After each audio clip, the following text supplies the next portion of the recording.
നമസ്തേ കുട്ടികളെ, ഇന്നിവിടെ പറയാൻ പോകുന്ന കാര്യം എന്താ വെച്ചാൽ സന്ധ്യ നേരത്ത് വിളക്ക് കൊളുത്തുന്നതിനെ പറ്റി ഞാൻ അതിന് മുന്നേ ഒരു വീഡിയോ ചെയ്തു.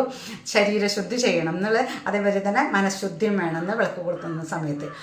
അപ്പോൾ അതുമാതിരി തന്നെ നമ്മൾ ശ്രദ്ധിക്കേണ്ട ഒരു കാര്യമാണ് വിളക്ക് കൊളുത്തുമ്പോൾ നമ്മൾ വീടിൻ്റെ പിൻവാശത്തെ വാതിലും ജനലും അടച്ചിട്ടിട്ട് വേണം നമ്മൾ വിളക്ക് കൊളുത്താൻ.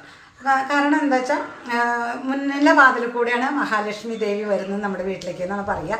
അപ്പോൾ നമ്മൾ വിളക്ക് കൊളുത്തുന്ന സമയത്ത് ലക്ഷ്മി ദേവി പിൻവാതിൽ കൂടെ പുറത്ത് പോവാതിരിക്കാനാണ് നമ്മളോട് പണ്ട് അങ്ങനെയാണ് പറഞ്ഞു തന്നിരിക്കുന്നത്. അതിന് വേറൊരു കാരണം കൂടിയുണ്ട് കേട്ടോ. അപ്പോൾ അവർ പണ്ടുള്ളവർ പറയണതിന് ഓരോന്നിനും ഓരോ കാരണം വെച്ചിട്ടാണ് നമുക്ക് പറഞ്ഞു തന്നിരിക്കുന്നത്. അതിനൊരു കാരണം എന്താ വെച്ചാൽ നമ്മൾ വിളക്ക് കൊളുത്താൻ പോകുമ്പോൾ സന്ധ്യ നേരത്ത് വിളക്ക് കൊളുത്തിയ ശേഷം നാമം ചെല്ലാറുണ്ട്, നമ്മൾ ജപിക്കാറുണ്ടല്ലോ.